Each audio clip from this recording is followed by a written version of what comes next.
खुलुमबाय स्टुडियाव आं उदांस्रि मोसाहारि 31थि बोसोरारि बिमा बिफा लोगो हमलायनाय हाबाफारि खुंफुंदों।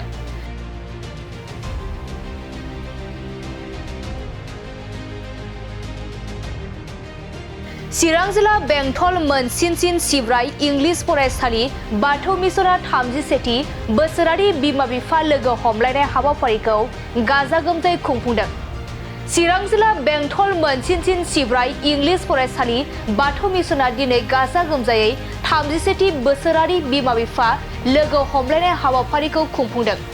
बोसोरफ्रोमबो चिरां जिल्ला बेंटल मोनसिनसिन सिब्राय इंलिश फरायसालिया बिमा बिफा लोगो हमलायनाय हाबाफारिखौ खुंबोनाय बायदिनो देग्लाय बोसोरावबो गाजा गोमजायै खुंफुंदों। बे 31थि बोसोरारि बिमा बिफा लोगो हमलायनाय हाबाफारियाव बर' सावथुन मुलुगनि फावखुंगुर फैलाजि बरगयारी आरो फरायसालिनि बोसोनगिरि देरलाबांग्रा गयारी बिथांमोना बाहागो लानानै फरायसाफोरनो बोसोन होयो आरो सोलोंथाइनि सोमोन्दै गुवारै बेसेन गोसा बिबुंथि होयो। बेजों लोगोसे साहित्य एकाडेमि बान्था मोनगिरि मंगल सिंह हाज'वारिजों लोगोसे फरायसालिजों लोब्बा थानाय गोबां बिबानगिरि फरायसा आरो बिमा बिफामोनहाबो बाहागो लायो। मोनसिंसिं सिब्राय जे बाथौ मिशन बेंटलाव थानाय बेवहाय बिथांमोना आंखौ दिनै गार्जेन जथुम्मायाव लेंनानै लाबोदों। फैनानै खोब मोजां मोनदों, मानोना जितु फरायसालिनि जा माने थासारि, बे थासारिया खोब मोजां आरो गोबां गार्जेन आरो फरायसाफ्रा बे हाबाफारियाव बाहागो लाफैदों। आं बेखौनो आसा खालामदों जे गार्जेन आरो फरायसाफोरखौ लानानै इयुननि समाव जोंनि फिसाफ्रा माबायदि फरायनांगौ, गथ'फोरखौ माबायदि जोथोन लानांगौ, दा बिनि सायाव खोथा बुंनो मोननाया आंनि थाखाय खाफाल गोनांनि बाथ्रा। मानोना जोंनि साफ्रोमबो लाइमोन एबा साफ्रोमबो फरायसाफ्रानो जोंनि हारिनि, न'खरनि आरो समाजनि सम्पद। दा बिसोरखौ जोङो मोजां खोथा बुंनानै, मोजां लामा दिन्थिनानै जुदि बिसोरखौ गोथों लामाजों थांनायनि जुदि बोसोनखौ होनो हायोब्ला, बिथांमोनखौ बेखिनि बोसोनखौ लाहोनो हायोब्ला, बिथांमोनानो जोंनि हारिनि साफा साफा राफोद दैदेनगिरि, साफा साफा थुनलाइगिरि, बिदिनो साफा साफा गेदेर मानसि गावबागावखौ दानानै लानो हागोन। आरो जेब्ला जोंनि लाइमोन आरो फरायसाफ्रा बेबायदि जागोन, अब्लानो जों बर' जाथिखौबो माने जौगासार हारि जाबाय होननानै जोङो बुंनो हागोन। दिनैनि दिनाव गोबां नुयो, बिसेसखिनि लाइमोनफ्रा जौ लोंनानै गारि सालायनाय, पिकनिक स्पटफ्राव रंजानानै गाज्रि मा बोसोन हरगोन? बियो आथिखालाव जोंनि समाजनि थाखाय मोनसे माने जोबोद गेदेर गाज्रि थासारि। दा बेखायनो आङो गिबियावनो गार्जेन बिथांमोनखौ बुंगोन, जिहेथु दा गोदान बोसोर, फारसेथिं मागो फैबाय दं, रंजानाय बाजानाय सम। दा बेवहाय जोङो मानसि हिसाबै दिनैनि दिनावहाय एन्टारटेनमेन्ट लानो थाखाय गोबां जोंनि लाइमोनफोरखौनो जोङो माने निसाजों गफबनानै थानाय नुनो मोनो। आरो बेबायदिनो एखनब्ला समाव जोङो बाइ एक्सिडेन्ट बा माबा मोनसे गाज्रि खामानियावबो लोब्बा जानानै थानाय नुयो। दा आं बेखिनियावनो बुंगोन, दा बेखायनो जोंनि गार्जेनफ्रा सांग्रां जायोब्ला निस्सय जोंनि गथ'फोरखौ जोङो बिनिफ्राय एसेबाबो जानगाराव दोननो हागोन। आरो जायफोर लाइमोनफोर दं, फरायसाफोर दं, आं बिसोरखौबो खावलायगोन जाहाथे बांद्राय रंजानायनि गेजेरजों गावनि जिउखौ जाहाथे नस्थ' खालामनानै लानो हाया, बे बिथिङावबो नोजोर होनांगोन। मानोना नैबे लाइमोन बैसोआवनो गावखौ जुदि राफोद सुबुं हिसाबै दानानै लानायनि जुदि राहाखौ लायाब्ला, बे उनावहाय माने जिउआव फेलें जानांगोन। दिनैनि दिनाव नोंथांमोननि हायनाव मुलिफोराव नुनो मोनला, रायजो राजाफ्रा गोबां नायनो लुबैयो। बेलगोनां सोंथि जे 31थि जे एनुवेल गार्जेन मिट, बे 31थि एनुवेल गार्जेन मिटआव जोंहा एसे बुंनो गोनां बाथ्राया बेनो जाहैबाय, जों बाथौ मिसननि साइडनिफ्राय जे देग्लाय मेइनलि फार्स्ट नाम्बार 1 जों आगोलाव जि बाजेट दङमोन, थारमाने फुराना जि फिस, बे फिसनि गेजेरजोंनो जों सोलिबोबाय थानो गोनां जादों। माखासे खारनाव जों बारायनो हायाखैमोन। नाथाय बे फिसनि बाजेटजों सोलिनांगौआव जोंहा बाथौ मिसननिफ्राय रांखान्थि बिथिङाव एसे जुरुला अबस्थायाव जों गोग्लैनो गोनां जादों। दा बेखायनो थांनाय जोंनि डिसेम्बर दाननिनो मेनेजिं कमिटिनि जि सिद्धान्त, थांखि बे थांखि बादियै जों देग्लाय फिसखौ एसे बारायनानै होनो गोनां जाबाय नङाब्ला फरायसालिखौ सामलायनाया एसे गोब्राब जागोन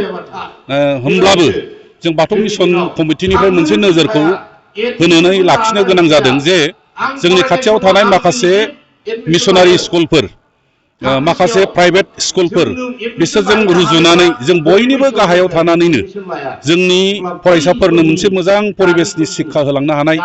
आरो मोजां परिबेसनि मोनसे स्टाफ मोजां माने गुड क्वालिटिनि शिक्षा होनो हानायनि नोजोर बिथिंखौ जों लानानै देग्लाय आवगायनाय जादों आरो हाबाफारि बायदियै जोंहा माखासे इनफ्रास्ट्राक्चारनि खोथा जों जायखौ दानि नैबे गोदान शिक्षा माबायाव एकाडेमिक जे लाइन बे लाइनाव माने उपयुक्त मोनसे एकमडेशन बेखौ होनो थाखाय जों सेस्था खालामदों जेराव दहाय जोंहा नेहाथारि बिथाङाबो रिपर्टखौ होबाय जे जोंनियाव जों खुगाजों बुंदोंमोनब्लाबो स्मार्ट क्लासनि खोथा गैयामोन बेखौ होनो हानाय जाहैबाय सेस्था खालामनानै आरो कम्पिउटार क्लासनि बाथ्रा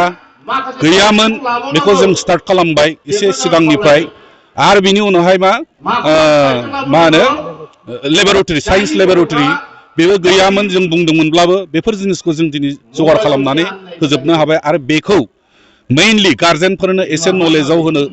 जोंनि थांखिया बे गार्जेनफोरनो एसे मिथिहोनो जों बेखौ थांखि लानानै गार्जेन मिटिंखौ दिनैनि मिटिंखौ एसे गरजियासलि खालामनानै मिथिहोनो थाखाय जों हाबाफारिखौ लादों आरो बेजों लोगोसे जोंहा जाहाथे जों साफ्रोमबो गार्जियानखौ मोनो साफ्रोमबो गार्जेना जाहाथे दिनैनि गार्जेन मिटिङाव पार्टिसिपेट खालामनो हायो बे नोजोरजों जों साफ्रोमबो गार्जेननो आलासिनो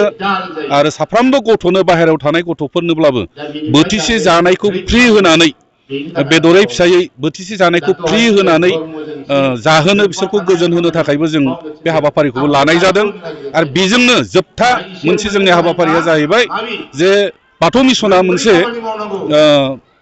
धोरोमनि बिथायाव गसंनानै थानाय मोनसे एडुकेसनेल इन्स्टिटिउसन बेहाय जों बाथौ धोरोमनि आसार खान्थि नेमखान्थि बेफोरखौ लाखिनांगौबा जोंनाव कालसार होननाय जिनिसा सिगाङाव फैयो बेखायनो बे हारिमु जे कालसार बे कालसारनि फारसेबो नोजोर होनानै देग्लाय एसे सिगांनिफ्राय जों थियाटार मा होनो ख्रिस्टि पार्टिल' नङा जोंनिनो गथ'फोरखौ मोसानाय मुसुरनाय दामनाय देनाय बिथिंजायाव एसे सिगाङाव जों बेखौ वान स्टेप माबा लानानै प्रग्राम लानानै बेफोरखौबो जों मावफुंबाय आरो देग्लायनि जे गार्जेन मिटिंनि थांखि हाबाफारिफोर बे हाबाफारिफ्रा बेनो थांनाय बोसोरनि जि मेट्रिक HSLC एग्जामनि रिजाल्ट